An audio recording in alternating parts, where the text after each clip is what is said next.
तो दिल्ली के विधानसभा चुनाव के बारे में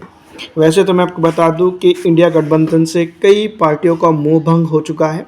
इंडिया गठबंधन में क्षमता ही नहीं रही है भारतीय जनता पार्टी को हराने की। दोस्त मैं आपको बता दूं, कांग्रेस एक ऐसा घड़ा हो चुका है या डूबता हुआ चिराग हो चुका है जिसके साथ जाने में बहुत सारे लोगों को तकलीफ भी हो रही है, और उसको साथ में लेने के बाद जो है तो पॉलिटिकल पार्टियों का अपने तरह से जो है तो इनकाउंटर हो जा रहा है। यानी इसको हम यूँ भी कह सकते हैं कि राजनीतिक फेलियर सबसे बड़ा कांग्रेस के साथ देखने को मिल रहा है। ऐसे हालात में दोस्तों मैं बता दूं कि अरविंद केजरीवाल ने सीधी तौर पर एक प्रेस कॉन्फ्रेंस में साफ तौर पर कह दिया है कि होने वाले दिल्ली के अंदर विधानसभा चुनाव के बारे में हम कड़ी रणनीति पे काम कर रहे हैं। भारतीय जनता पार्टी का और आम आदमी पार्टी का हम जानते हैं कि सीधा सीधा मुकाबला देखने को मिल रहा है। कांग्रेस यहाँ पर दोस्तों मैं आपको बता दूं कि बड़ी मुश्किल से जो है तो 15,000 वोट हर विधानसभा क्षेत्र के ऊपर हासिल करने में कामयाब होते हुए नज़र नहीं आ रही है,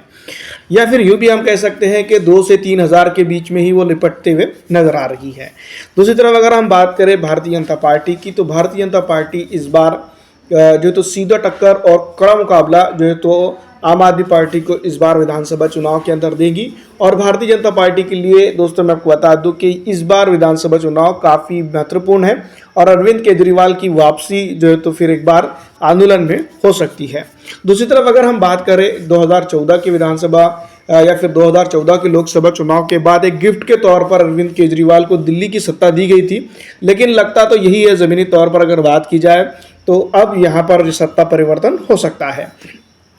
कांग्रेस के साथ गठबंधन करके चुनाव नहीं लड़ेंगे, इस तरह की बात मैं आपको बता दूं कि अरविंद केजरीवाल ने साफ तौर पर कह दी है। कांग्रेस भी यहां पर चुनाव लड़ेंगी, ये बात हम तमाम ही जानते हैं। और इंडिया गठबंधन के अंदर जिस तरह की अलग अलग पॉलिटिकल पार्टीज़ हैं, कम्युनिस्ट पक्ष भी जिसको हम कह सकते हैं, वो भी जो है तो यहाँ पर चुनाव लड़ेंगे। और सीधी तौर पर मैं आपको बता दूं कि कई ऐसे पक्ष भी हैं जो इंडिया गठबंधन के साथ मुत्तफिक राय रखते हैं, लेकिन वो जो है तो इंडिया गठबंधन का हिस्सा नहीं है, वो भी यहाँ पर चुनावी मैदान में होंगे। जिस तरह से महाराष्ट्र के अंदर अगर हम बात करें तो यहाँ पर अगर विधानसभा चुनाव की हम जो स्थितियों को देखते हैं, कई एक चीज़ें, कई एलिगेशन जिसको हम कह सकते हैं कि कांग्रेस पार्टी की तरफ से भी और कांग्रेस पार्टी के जो गठबंधन था महाविकास अघाड़ी जिसको हम कह सकते हैं तो उन्होंने भी ऐसे इल्ज़ामात लगाए हैं जिसके चलते जो है तो भारतीय जनता पार्टी जीती है। उनका मानना है कि पूरा ईवीएम का खेल था, इसके अलावा कोई जो है तो यहाँ पर खेल नहीं था।